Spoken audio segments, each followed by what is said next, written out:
क्रूस के ऊपर यीशु मसीह ने पूरी मानव जाति के लिए अपना प्राण दिया।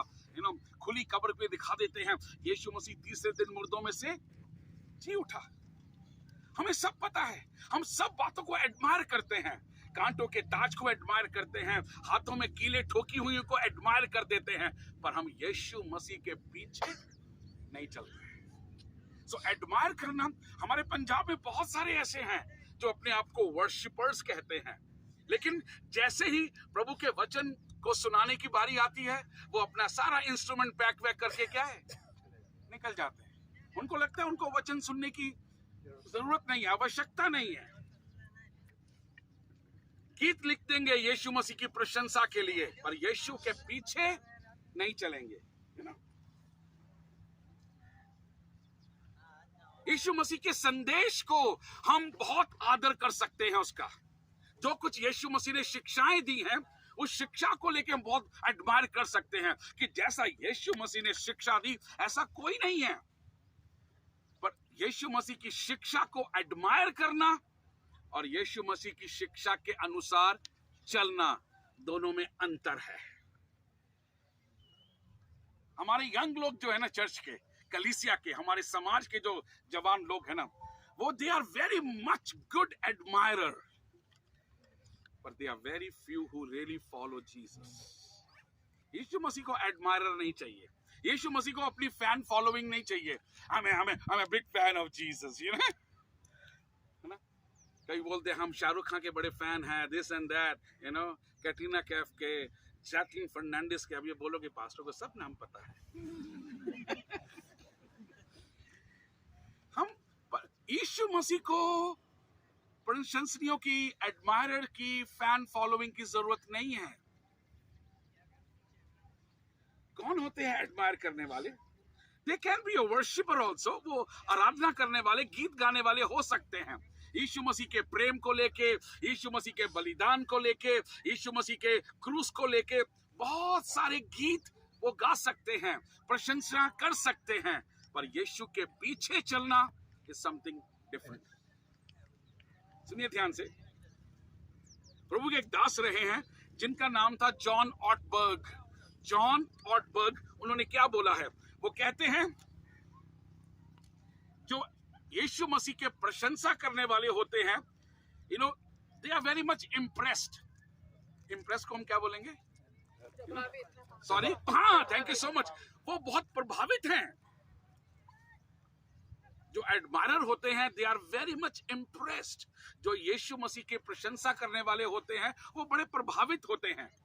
लेकिन जो यीशु मसीह के पीछे चलते हैं वो एक भक्ति का जीवन जीते हैं, या डिवोटेड। भक्ति का जीवन है उनके अंदर, समर्पण का जीवन है उनके अंदर। वो यीशु मसीह के पद चिन्ह पर चलते हैं। वो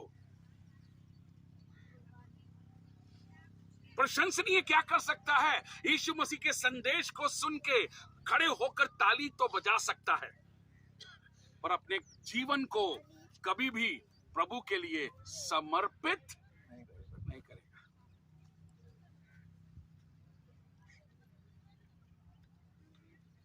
कल मैं किसी से कोई बता रहा था मुझे, एक भाई आराधना करने के लिए आए और बड़ी अच्छी आराधना उन्होंने की। पूरी कलीसिया उस आराधना में शामिल थी, जुड़ गई और बहुत परमेश्वर काम कर रहा था। पर आराधना के बाद उनसे पूछा गया, क्या आपने अपना जीवन प्रभु को दिया है? क्या आपने प्रभु यीशु मसीह के उद्धार को प्राप्त किया है? तो उस भाई ने बोला नहीं।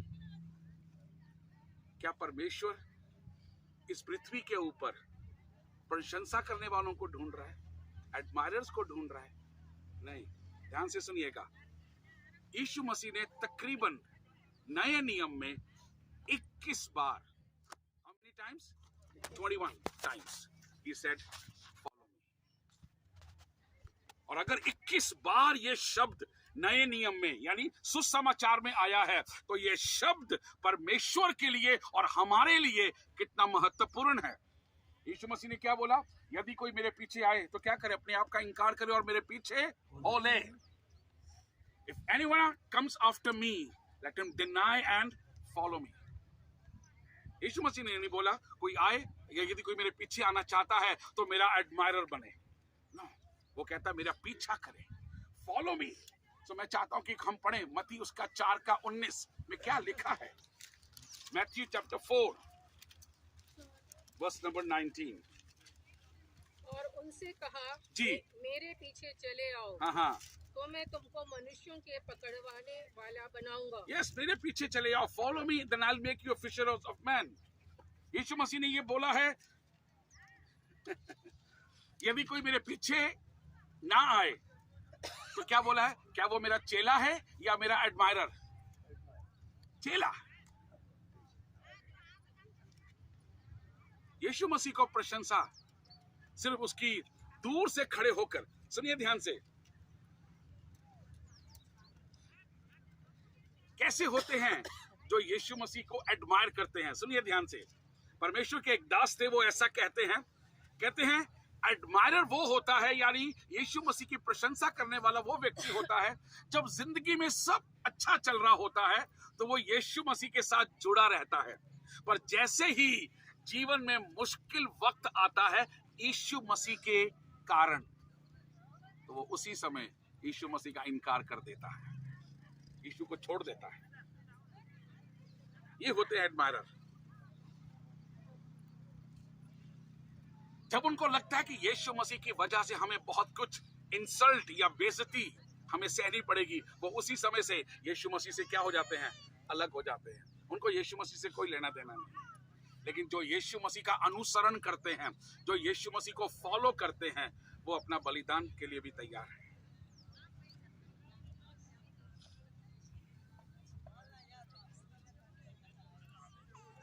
जो यीशु मसीह की प्रशंसा करने वाले हैं, वो हो सकता है कि वो यीशु मसीह को अपना एक नैतिक मॉडल मानते हों कि वाह, यीशु मसीह ने इस पृथ्वी के ऊपर रहते हुए किस तरह का जीवन जिया, ऐसा जीवन किसी का भी नहीं था। वो अपने आप में एक बहुत बड़ा एग्जाम्पल है। तो मॉरल तरीके से हम मान सकते हैं, पर कभी भी यीशु मसीह के दिखाए हुए पद चिन्ह पर कभी नहीं चलते। आज परमेश्वर हमसे पूछ रहा है, यदि मैं परमेश्वर हूं तो मेरा डर, मेरा आदर, मेरा भय कहां है? और लिखा है कि एक गधा अपने स्वामी को जानता है, अपने स्वामी का आदर करता है, पर मेरे लोग मुझे तुच्छ जानते हैं। मेरे लोग क्या करते हैं? बाइबल में आप आगे चलेंगे तो लिखा है, जब तुम बलिदान लेकर आते हो, वो बलिदान क्या है? वो बलिदान डिफेक्टेड है, वो बलिदान में दोष है। और नए नियम का बलिदान जानवर नहीं है, नए नियम का बलिदान है हमारा जीवन। नए नियम का बलिदान है हमारे होठों का बलिदान, हमारी स्तुति का बलिदान। और इस बलिदान में अगर कोई दोष है, अगर इस बलिदान में कोई खोट है, अगर इस बलिदान में कुछ गलत है, तो परमेश्वर कहता है ये बलिदान मुझे नहीं चाहिए। क्योंकि हर बलिदान से भी ज्यादा परमेश्वर हमारे जीवन में रुचि रखता है। मैं और आप, हम परमेश्वर के लिए गीत गाकर हम उसको इंप्रेस नहीं कर सकते अगर हमने अपना जीवन प्रभु यीशु मसीह को समर्पित नहीं किया है। मैं यीशु मसीह के वचन को सुनकर ताली बजाकर मैं यीशु मसीह को इंप्रेस नहीं कर सकता अगर वो संदेश मेरे जीवन का हिस्सा नहीं है।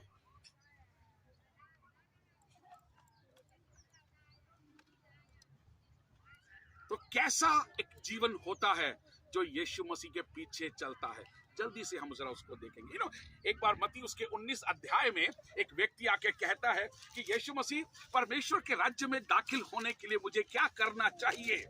आप सोचिए, ये व्यक्ति प्रभु यीशु मसीह के पास आया है और उसको ये लगता है कि वो परमेश्वर के राज्य में जा सकता है।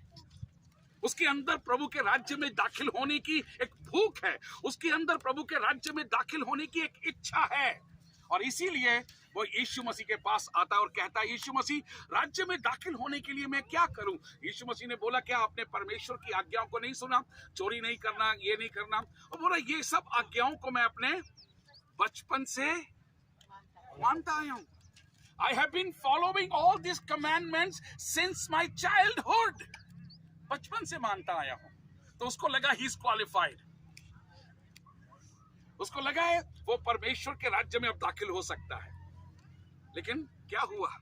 फिर यीशु मसीह ने उसको बोला, एक बात और है जो आपको करना है, और वो है कि जितना भी धन आपके पास है वो सब बेच के गरीबों में बांट के और मेरे पीछे। और क्या लिखा है बाइबल में? मुंह लटकाकर वो वहां से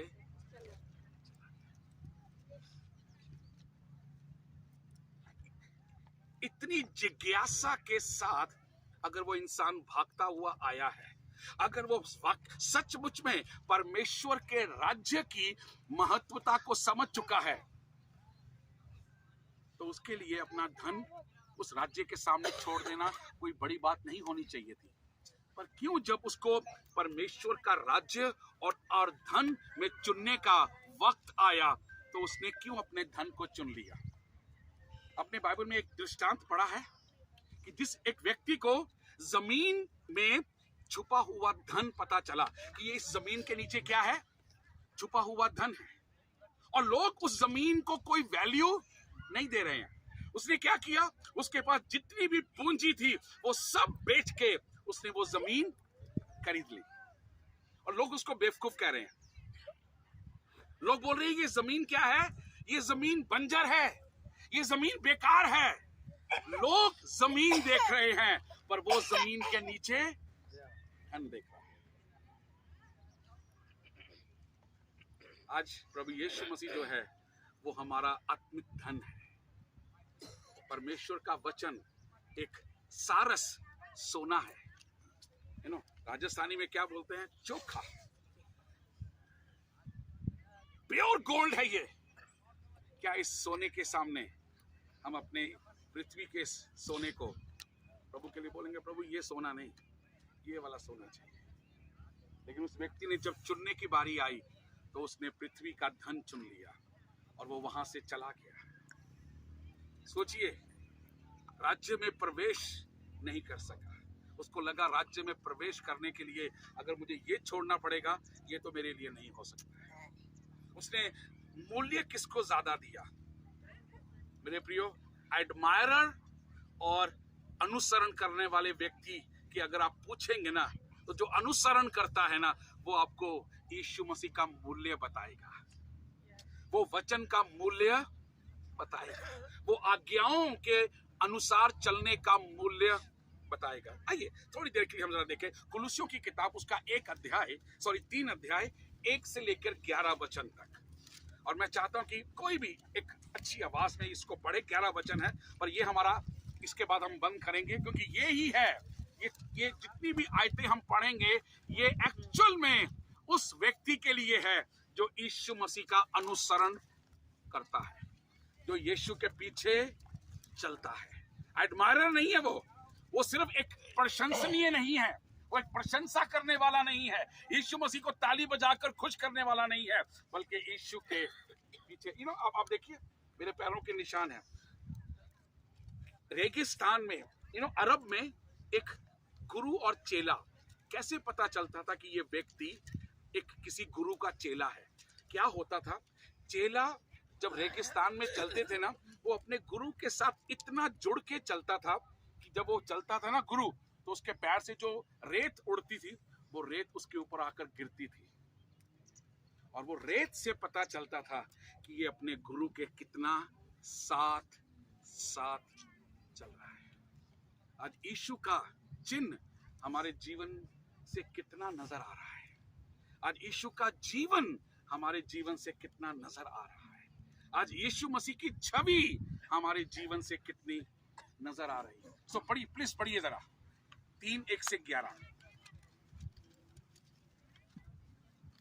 अतः जब तुम मसीह के साथ जिलाए गए जी, तो स्वर्गीय वस्तुओं की खोज में रहो, यस, जहाँ मसीह विद्यमान है, जहाँ और परमेश्वर के दाहिनी ओर बैठा है। जी, पृथ्वी पर की नहीं, हाँ, परंतु स्वर्गीय वस्तुओं पर ध्यान ये है यीशु का अनुसरण करने वाला कि वो पृथ्वी की नहीं, स्वर्ग की बातों पर वो ध्यान देगा। जी, क्योंकि तुम तो मर गए जी। और तुम्हारा जीवन मसीह के साथ परमेश्वर में छिपा हुआ है। यस, हम मर गए हैं, बल्कि हमारा जीवन जो है वो यीशु के जीवन में क्या हो गया है, छिप गया है।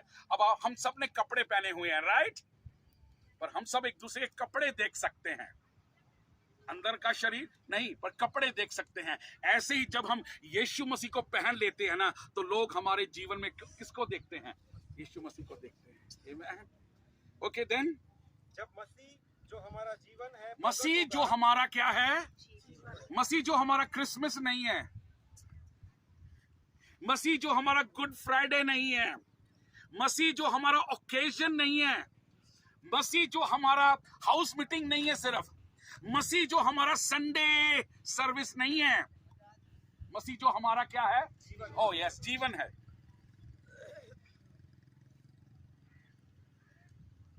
Christ who is our life, Masih जो हमारा जीवन है, मसीह हमारा ट्रेडिशन नहीं है, मसीह हमारा ओकेजन नहीं है, मसीह हमारा संडे नहीं है, मसीह हमारा फेस्टिवल नहीं है, पर मसीह हमारा क्या है, जीवन है। और वो जीवन मंडे टू सैटरडे भी होना चाहिए। ऐसा नहीं कि संडे संडे यीशु मसीह से मुलाकात करेंगे आके, नो। मसीह जो हमारा, जो अनुसरण करने वाला यीशु मसीह का फॉलोवर क्या होता है, वो यीशु मसीह को अपना ओकेजन नहीं, बल्कि यीशु मसीह को अपना जीवन मानता है। देन देन देन देन जब मसीह जो हमारा जीवन है प्रकट होगा, हाँ जी, तब तुम भी उसके साथ महिमा सहित प्रकट किए जाओगे। एक अनुसरण करने वाला व्यक्ति यीशु मसीह के आगमन के समय महिमा में वो भी प्रकट होगा। यीशु मसीह का आगमन बचाए जाने वालों के लिए डर नहीं है, उनके लिए आनंद की बात है, क्योंकि वो जानते हैं कि जब यीशु मसीह आएगा आंखों से आंसू पोंछ डालेगा। फिर बेचारी बहनों को ये नहीं बोलना पड़ेगा, सुनिए जी चावल खत्म हो गए, सुनिए जी ये नहीं है। मैं आपसे एक सवाल पूछूं, स्पेशली बहनों से पूछता हूं, स्वर्ग में प्रार्थना है या नहीं है? हेवन में प्रार्थना है या नहीं? स्वर्ग में प्रार्थना तो नहीं है, तो प्रार्थना क्यों नहीं है? प्रार्थना क्यों नहीं है? क्योंकि वह दुख नहीं है, क्योंकि नज नहीं, नज ना, क्योंकि वहां पे आवश्यकता नहीं है, कोई जरूरत नहीं है। कोई भी सुबह उठ के नमक कम हो गया, मिर्ची कम हो गई है, क्योंकि वहां पर कोई आवश्यकता। पृथ्वी पर प्रार्थना इसीलिए जरूरी है क्योंकि यहाँ पर क्या है, यहाँ पर आवश्यकता है। कभी EMI की आवश्यकता है तो कभी कुछ की आवश्यकता है, इसलिए हम नित्य प्रार्थना करते हैं। पर मेरे प्रियो, वक्त आएगा जब अब कोई आवश्यकता, फिर हम दिन रात प्रभु की क्या करेंगे? आपने जो बोला है, प्रेज एंड वर्शिप, प्रभु की स्तुति करेंगे। आमीन। और मैं बताऊं, मैं हमेशा एक बात बोलता हूं, जो व्यक्ति प्रभु की स्तुति और आराधना पृथ्वी पर नहीं करेगा, उसको हेवन में जाके बड़ी प्रॉब्लम होने वाली है, क्योंकि वहां तो सिर्फ क्या है, दिन रात क्या है, स्तुति आराधना है। उसको बड़ा ऑकवर्ड लगेगा, मैं कहां गया। तो इसलिए बेटर है यहीं से शुरू कर दीजिए, रिहर्सल करना, प्रैक्टिस करना, व्यक्तिगत जीवन में, पारिवारिक जीवन में, कलीसिया में प्रभु की आराधना करना। सर आगे। इसलिए अपने उन अंगों को मार डालो जो पृथ्वी पर हैं, अर्थात व्यभिचार, अशुद्धता, दुष्कामना, बुरी लालसा और लोभ को, जो मूर्ति पूजा के बराबर है। ओहो, अंत के दिनों में लोग लालची हो जाएंगे, लेकिन एक प्रभु का अनुसरण करने वाला व्यक्ति लालची कभी नहीं हो सकता, क्योंकि वो प्रभु में संतुष्ट है। वो अपने पड़ोसी की किसी चीज का लालच नहीं करेगा। वो कहेगा, प्रभु धन्यवाद जो कुछ आपने मुझे दिया है, धन्यवाद प्रभु जहां तक आप लेकर आए हो प्रभु, और जहां भी आगे वाले वक्त में जो भी कुछ करेंगे प्रभु, अभी से उसके लिए धन्यवाद, है ना। मेरे भाई के बच्चे कैसे, मेरे कलीसिया के भाई के बच्चे कैसे पास हो गए, अरे आपकी की प्रार्थना का उत्तर दिया है परमेश्वर ने, अब जेलसी क्यों कर रहे हैं? सो संतुष्टि जो है एंड टाइम का बहुत बड़ा एलिमेंट है हमारे मसीह जीवन का, कंटेंटमेंट, संतुष्टि में जीना। तो इसलिए ना व्यभिचार होना चाहिए, ना लोभ जो है, लालच जो है, इंग्लिश में इससे भी भारी शब्द लिखा गया है, और वो है कवेचियसनेस, मतलब है और चाहिए, है ना। बीवी है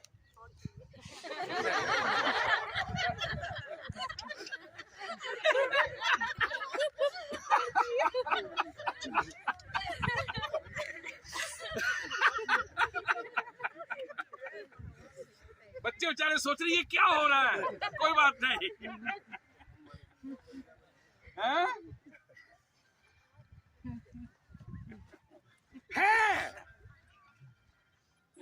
फिर भी प्रभु और दे दो प्रभु। असंतुष्ट व्यक्ति जो है वो कभी भी प्रभु का पर्याप्त रूप से धन्यवाद नहीं देगा, लेकिन जो व्यक्ति हमेशा प्रभु का धन्यवाद देता है ना, आप उसको किसी भी चीज का लालच नहीं दे सकते, क्योंकि उसका हृदय प्रभु के प्रति धन्यवाद से, आभार से, वो आभारी है प्रभु के प्रति, और इसलिए वो दिन प्रतिदिन वो परमेश्वर को धन्यवाद देता है। आमीन। सुबह उठने के पहले है ना, उठने के बाद रात को सोने से पहले वो प्रभु को अपने बच्चों के लिए, अपने परिवार के लिए, हर प्रकार की संसारिक आशीषों के लिए, आत्मिक आशीषों के लिए वो परमेश्वर का धन्यवाद करता है। जी यस सर। इन्हीं के कारण परमेश्वर का प्रकोप आज्ञा न मानने वालों पर आज्ञा न मानने वालों पर पड़ता है। 11 हो गए सर? नहीं, 6 हुए हैं टाइम हमारे पास पढ़ने का। चलिए एक बार पढ़ दीजिए प्लीज ना, फटाफट। और तुम भी जब इन बुराइयों में जीवन बिताते थे इन्हीं के अनुसार चलते थे। और अब तुम भी इन सब को अर्थात क्रोध, रोष, बैरभाव, निंदा और मुंह से गालियां बकना, ये सब बातें छोड़ दो। क्या करना है जी? क्या करना है? छोड़ना है ना। 2 बहनें आपस में लड़ रही थी, लड़ते लड़ते चर्च का घंटा बज गया, तो बोले यहीं पे ठहरना, अभी जरा मैं प्रार्थना करके आती हूँ, फिर मैं आपको बताती हूँ कैसे। और हमारे पंजाब में ना गलियों में जब औरतें आपस में लड़ती है ना, मतलब मैं कहता हूँ पूरा सोसाइटी को पता चल रहा है कुछ हो रहा है, लेकिन वही बहनी जब चर्च में आके आराधना करती है ना, कान लगा के भी नहीं सुनाई देता क्या बोल रहे हैं। तो इसलिए क्रोध है ना भाई लोग, ध्यान से है ना, हिटलर नहीं बनना है हमने। हमारा प्रभु का जो जीवन दिया हुआ है, क्रोध, ये सब चीजें क्या हमें करना है? ये क्योंकि अनुसरण करने वाला ये छोड़ेगा, रोज बरोज बातों को क्या करेगा? छोड़ेगा। वो जैसा पहले था वैसा बनकर नहीं रहेगा। लिखा है चोरी करने वाला अब दोबारा चोरी ना करे, तो क्या करे भाई? फिर जॉब करे ना, काम करे। जी, एक दूसरे से झूठ मत बोलो, एक दूसरे से, हाँ जी, क्योंकि तुमने पुराने मनुष्यत्व को उसके कामों समेत उतार डाला है और नए मनुष्यत्व को पहन लिया। अनुसरण करने वाला यही समझेगा जी, जो अपने सृजनहार के स्वरूप के अनुसार ज्ञान प्राप्त करने के लिए नया बनता जाता है जी। उसमें न तो यूनानी रहा, हाँ जी, न यहूदी, हाँ जी, न खतना रहित, कोई जातिवाद नहीं है, कोई no caste system in the body of Christ. प्रभु की उपस्थिति में, प्रभु की कलीसिया में, प्रभु के राज्य में कोई जातिवाद नहीं, कोई बड़ा कोई छोटा नहीं, कोई गरीब कोई अमीर नहीं, कोई यूनानी कोई यहूदी नहीं, कोई गुलाम कोई आजाद नहीं। हम सब प्रभु में क्या हैं? एक हैं। हालेलुया। ये है प्रभु के राज्य की खूबसूरती, ये है परमेश्वर के अनुसरण करने वालों लोगों की खूबसूरती जी। न जंगली, न स्कूती, न दास और न स्वतंत्र जी, केवल मसीह सब कुछ और सब में है। मसीह सब कुछ है और सब में है। ये है हमारा सारांश। मसीह ही हमारा सब कुछ है और मसीह ही हम में है। अनुसरण करने वाला व्यक्ति इस बात को रोज अपने आप को याद दिलाता है कि मसीह मुझ में है। हमारे घरों में लिखा होता है ना, Christ is the head of this house and the unseen presence. Unseen नहीं है बाबा, very much seen है। वो गेस्ट नहीं है, वो मालिक है हमारे घर का। यीशु मसीह हमारे घर का guest? No no no no, वो क्या है? स्वामी है, मालिक है। चाबी उसके हाथ में दो। उसी का कानून होना चाहिए हमारे घरों पे। सो परमेश्वर हमारे इस वचन के द्वारा हमारी समझ को खोलें, और आज प्रभु का दास होने के नाते इस खुले आसमान के नीचे और रेत और समुद्र के बीच में खड़ा होकर आज आपसे एक चुनौती देना चाहता हूं, और वो चुनौती ये है, क्या हम सिर्फ यीशु मसीह के सिर्फ प्रशंसा करने वाले ही हैं, उसके कलाम के लिए, उसके वचन के लिए ताली बजाने वाले लोग हैं, या सचमुच में उसका पीछा करने वाले हैं, और पीछा भी मृत्यु के आखिरी समय तक उसके पीछे पीछे और पीछे चलने वाले हैं। आमीन। आइए प्रार्थना करें। प्रभु